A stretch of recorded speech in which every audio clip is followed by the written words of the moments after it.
अस्सलाम वालेकुम जनाब वज़ीर आज़म साहिब। मैं हूँ शिन्हुआ न्यूज़ एजेंसी की उर्दू सर्विस की जोशुआ। जैसा कि आपको इल्म है कि गिलगित बल्तिस्तान से ताल्लुक़ रखने वाले एथलीट मोहम्मद करीम वो बीजिंग 2022 सरमाई ओलंपिक्स में पाकिस्तान की नुमाइंदगी करेंगे। हम इन मुकाबलों में पाकिस्तानी खिलाड़ी की शिरकत का बहुत खैर मकदम करते हैं। आप आपका शुमार दुनिया के बेहतरीन खिलाड़ियों में से एक है। मैं पूछना चाहती हूँ कि मुस्तकबिल में आपकी हुकूमत पाकिस्तान और चीन के दरमियान खेलों के ताउन को फ़रोग़ देने में क्या इक़दाम करेगी? देखिए, सबसे पहले तो जो गिलगित बल्तिस्तान का इलाका है और कई पख्तूनख्वा के भी इलाके ऐसे हैं कि वहाँ स्कीइंग के लिए, और स्कीइंग मेन चीज़ है विंटर ओलंपिक्स की, तो स्कीइंग के लिए बेहतरीन जगह हैं। लेकिन अभी तक पाकिस्तान में हमने कभी सही माने में स्कीइंग के ऊपर तवज्जो नहीं दी। बड़ी कम जगहों के ऊपर स्कीइंग होती है। तो हमारी कोशिश ये है कि हम ये गिलगित बल्तिस्तान में ख़ास तौर पे स्कीइंग को डेवलप करें, और उसको जब डेवलप करेंगे तो हमारी ये भी कोशिश है, क्योंकि चाइना के अंदर ज़्यादा आगे निकल गए हैं, ज़्यादा तवज्जो दी जाती है विंटर स्पोर्ट्स की तरफ, तो हम सोच रहे हैं कि उनसे फिर कोलैबोरेशन भी करें, क्योंकि दूसरी तरफ खुजराब पास की दूसरी तरफ चाइना है और ये कनेक्शन भी उनसे है। तो हम इसके ऊपर भी अब सोच रहे हैं कि पाकिस्तान में पहले तो वैसे स्कीइंग के ऊपर हम ज़्यादा तवज्जो दें, और दूसरा उधर से कनेक्शन गिलगित बल्तिस्तान और चाइना के अंदर, उधर भी हम स्पोर्ट्स के अंदर आपस में ज़्यादा मिलाप करवाएं, ज़्यादा कोऑर्डिनेशन करें। शुक्रिया। शुक्रिया। Okay, ji. Thank you. Okay, I look forward to watching. I've never been to watch any Winter Olympics. In fact, I've never been to any Olympics, so I look forward. Oh, yes, that's great. I'm from People's Daily, China. So my questions are all about Winter Olympics. So first one is, in 2021, China and Pakistan celebrate 70th years anniversary of establishment of diplomatic ties. And for now, you are also going to attending the opening ceremony of Beijing Winter Olympics Games. So this is another major event in the development of bilateral relationships. So how do you evaluate the high-level development of Pak-China relationship? Look, the relationship between the two countries has just got stronger over a period of time. And one of the main reasons is that feeling in Pakistan is that China has always stood with us in our times of need. When Pakistan has, over the years, been in a difficult period, China has stood with us, and Pakistan has stood with China.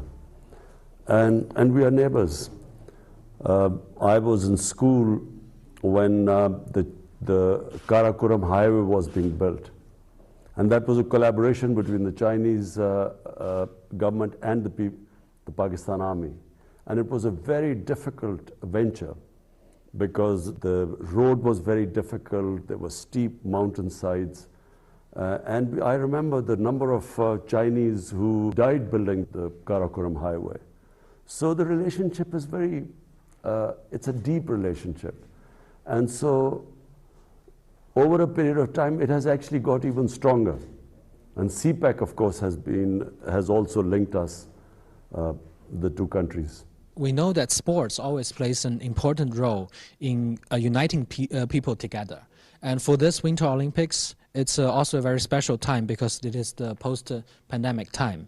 So what expectation do you have when you come to China to attending the opening ceremony of Winter Olympics? What's your expectation of it? Well, firstly, this is the first Olympics, let alone it's a winter one, but it's the first Olympics I will be ever witnessing. So I look forward to that. And of course, you know, I was a sportsman for almost 20 years of my life. I was an international sportsman. People in China don't play cricket. I'm hoping that as our relationship gets stronger, we will also teach Chinese how to play cricket so that China can also become a great cricketing team.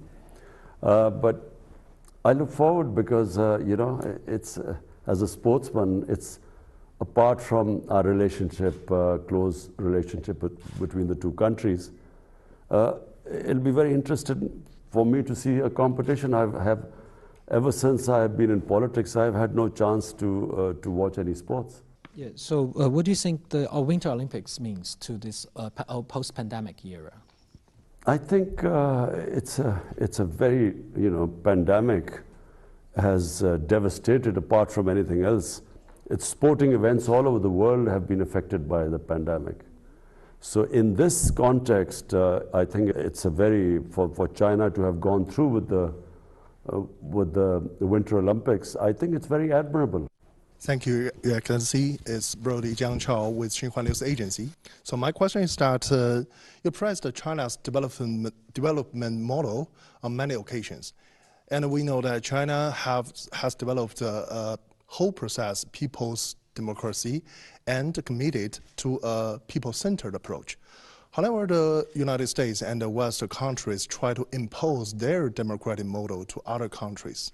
So my question is that how do you think of China's whole process, people's democracy? Thank you. The most impressive thing about China, which is accepted by the entire world now, is that the number, almost 700 million people in China have been taken out of poverty in the last 35, 40 years. It's never happened in human history before. And this is what impresses the entire world about China, whether they are in good relationship with China, they are on the other side, they sort of oppose China, but everyone has to accept that this has never happened in human history before. And so if you ask me what impresses me most about China, it is this fact. Because my main objective is somehow to raise people out of poverty in Pakistan. And so, when I went to China, I specifically wanted to know the steps taken for alleviating poverty there. And so the reason why I think that the Chinese model of development is what we want to emulate is because, it was an inclusive growth in China. When China grew, the whole population grew with China.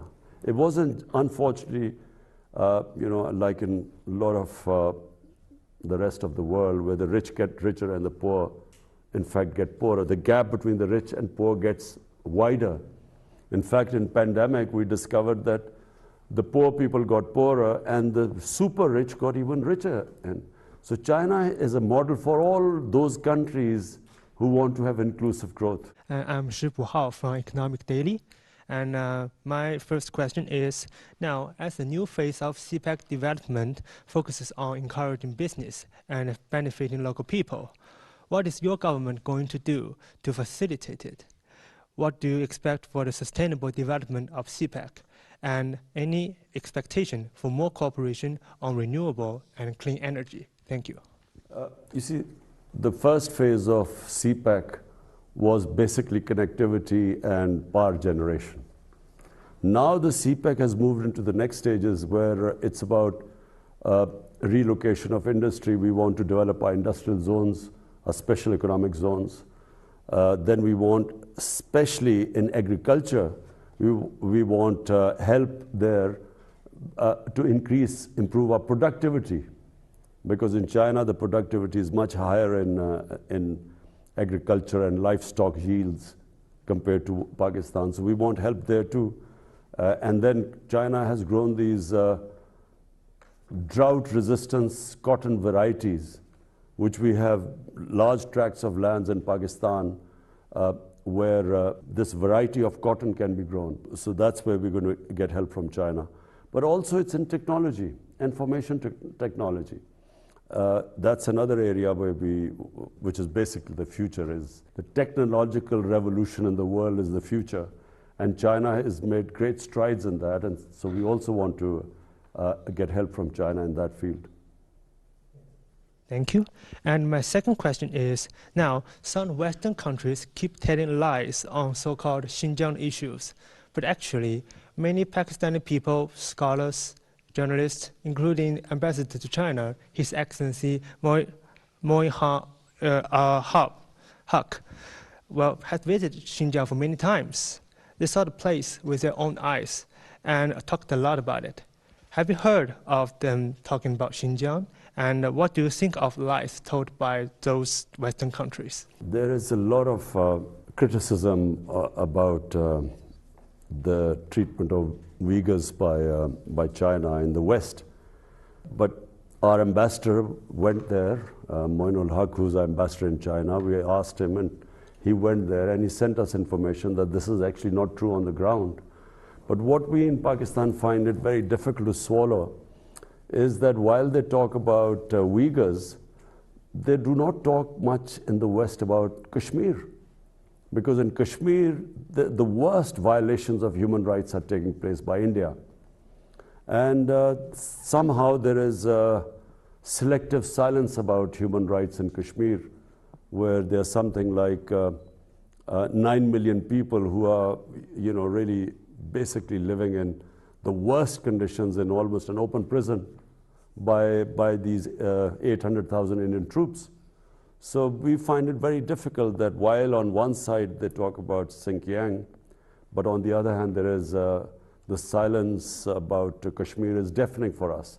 And these double standard is what we in Pakistan find it difficult. Assalamu alaikum. I'm Chairu from CCTV China Media Group. Now my question is, Afghanistan is now facing a serious humanitarian crisis. Do you think that 20 years occupation and irresponsible withdrawal of troops by the U.S. and Western countries are the main reason for the situation in Afghanistan? And how should the international community cooperate on Afghan issue? Look, Afghanistan has suffered for 40 years. And it's always because of outside countries who have made Afghanistan into a battleground. And so 40 years, people of Afghanistan have suffered. And this is now, after 40 years, there's a chance of peace in Afghanistan. Because actually there is no fighting going on in Afghanistan, and this is, after 4 decades. So what should the international community do? The international community right now should understand that people who have suffered for 40 years, and when the foreign forces have left Afghanistan, they cannot just leave Afghanistan without thinking about the aftermath or how the people of Afghanistan are going to survive from here. Because in 1989, when the Soviets left Afghanistan, so did everyone else, and Afghanistan descended into a civil war. And about almost 200,000 Afghans died. There was chaos in Afghanistan. And from that chaos emerged the Taliban. And now, after 20 years, if everyone abandons Afghanistan, the situation, number one, the people of Afghanistan, and I'm talking about almost 40 million people of Afghanistan, they are going to, you could see the worst humanitarian crisis there.